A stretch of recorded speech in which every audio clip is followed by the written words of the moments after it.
Hello everyone, आज हम अपने लीड कोड का problem of the day which is 717 1 bit and 2 bit characters करेंगे। तो इसका जो डिस्क्रिप्शन है ना वो थोड़ा सा प्रॉब्लमेटिक दिया है, मतलब थोड़ा सा समझने में मुश्किल होगी, but the problem is very simple actually.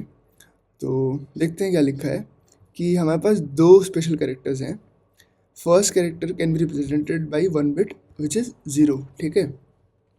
ठीक है, और एक और कैरेक्टर है, वो है 10 या फिर 11 के रूप में उसको रिप्रेजेंट किया सकता है।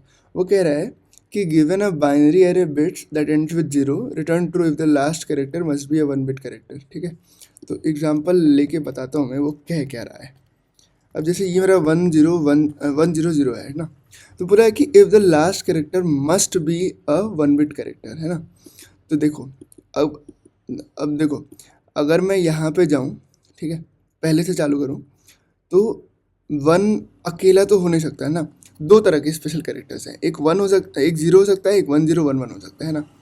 तो जो 1 है वो सिंगल डिजिट तो हो नहीं सकता है, तो इसका मतलब है कि 10 लेना पड़ेगा, है ना। तो 10 लेना पड़ेगा, मतलब कि ये अकेला 0 रह जाएगा।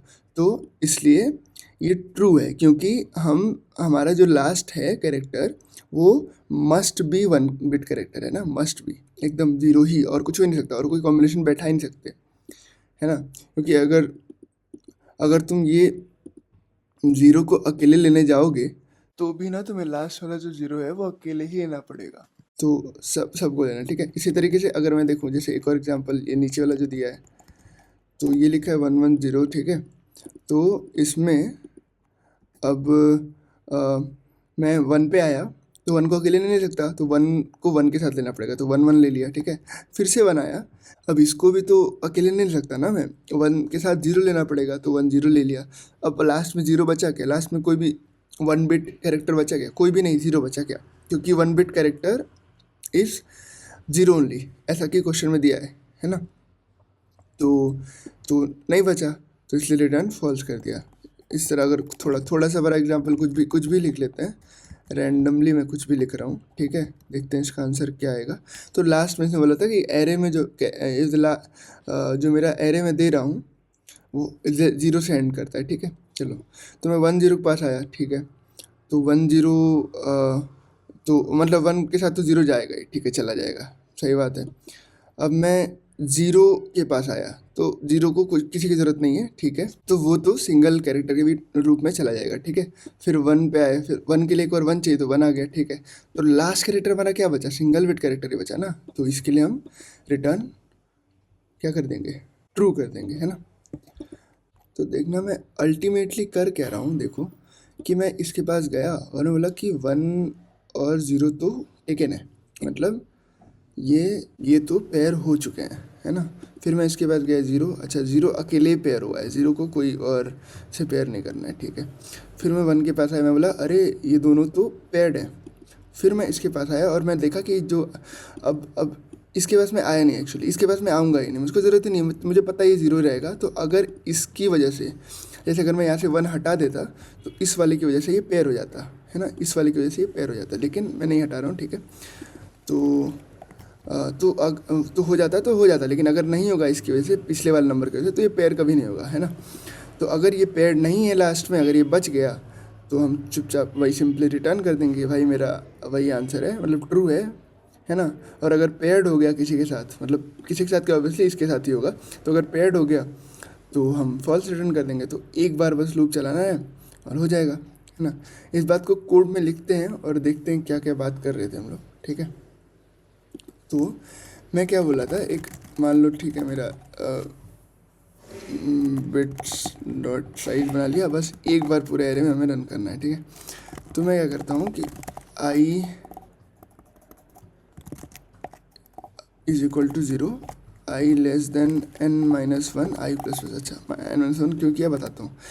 एक और वेक्टर बनाएंगे हम लोग बूल का, और वो कर देंगे कि पेयर्ड है कि नहीं है ना। n का कर देते हैं, शुरू में सबको फॉल्स मार्क कर देते हैं, जब जब मुझे उसका पेयर मिल जाएगा तो मैं ट्रू मार्क कर दूंगा। अब मैं क्या कर रहा हूँ कि पेयर्ड ऑफ,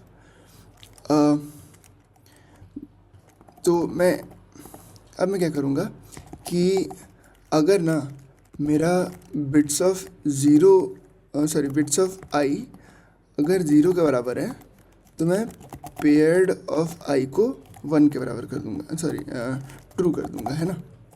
तो जब भी मेरे पास ऐसे मैं आगे से आ रहा हूँ और यहाँ पे मान लो 1 0 आ गया, ठीक है। जैसे अब जैसे हमारे उस वाले एग्जांपल में देख लेते हैं इसमें, तो मैं यहाँ पे आया, अब मैं जब यहाँ पे आया हूँगा 0 पे, ऐसे 0 जब अकेले आया होगा ना, तब उससे वो ये वाला पर्टिकुलर जगह पे पेयर्ड को ट्रू मार्क कर दूंगा, है ना।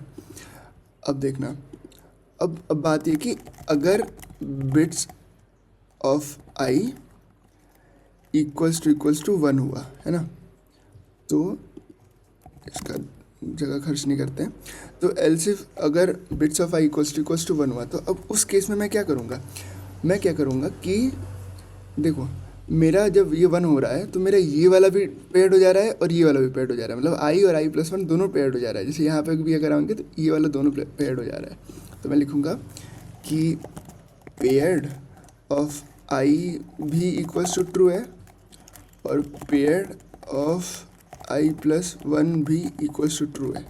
अच्छा, लेकिन अब मुझे क्या आई प्लस 1 पे जाके चेक करने की ज़रूरत है? जैसे मैंने यहाँ पे कर दिया तो ये दोनों ट्रू है, तो मुझे क्या इस जगह पे जाके फिर से चेक करने की ज़रूरत है? नहीं है, और इनफैक्ट उससे गलतियाँ भी हो सकती हैं। तो मैं क्या करूँगा कि आई को प्लस प्लस कर दूँगा, ताकि आई जब यहाँ था अब यहाँ पहुँच जाए, है ना। तो मैं यहाँ पे आई को प्लस प्लस भी कर दिया इस केस में, है ना। बस अब ये चलता जाएगा अपना, और आई को लेस देन n-1 रखा है क्योंकि हम यहाँ पे आई प्लस 1 को यूज़ कर रहे हैं, तो एरे आउट ऑफ बाउंड जाएगा। और हमें वैसे भी लास्ट वाला एलिमेंट तो पता ही है 0 रहेगा हमेशा, तो हमें अगर यहाँ तक पता चल जाए कि अगर ये 0 है, मतलब अगर ये अनपेयर्ड, मान लो ये अनपेयर्ड 1 है, तो अगर ये अनपेयर्ड 1 हुआ तो उसकी वजह से ये अफेक्ट हो रहा है कि ये वाला अपना पेयर्ड हो रहा है कि नहीं हो रहा है, ठीक है। तो बस कुछ नहीं, अब कुछ नहीं करना है, अब लास्ट में बस चेक कर लेना है कि जो मेरा जो पेयर्ड ऑफ n-1 है विच इज़ द लास्ट 0, अगर वो फॉल्स है तो रिटर्न कर देना है ट्रू, क्योंकि वो पेयर्ड नहीं है तो अकेले रिटर्न हो जाएगा, मतलब अकेले हम उसको यूज़ कर सकते हैं एज 1 बिट, और एल्स रिटर्न कर दो फॉल्स, सिंपल, है ना। कोई गलती नहीं होनी चाहिए, ठीक है। सबमिट भी करके देख लेते हैं। तो इंडीड सारे टेस्ट केस पास हो गए हैं। थैंक यू, मिलते हैं नेक्स्ट वीडियो में।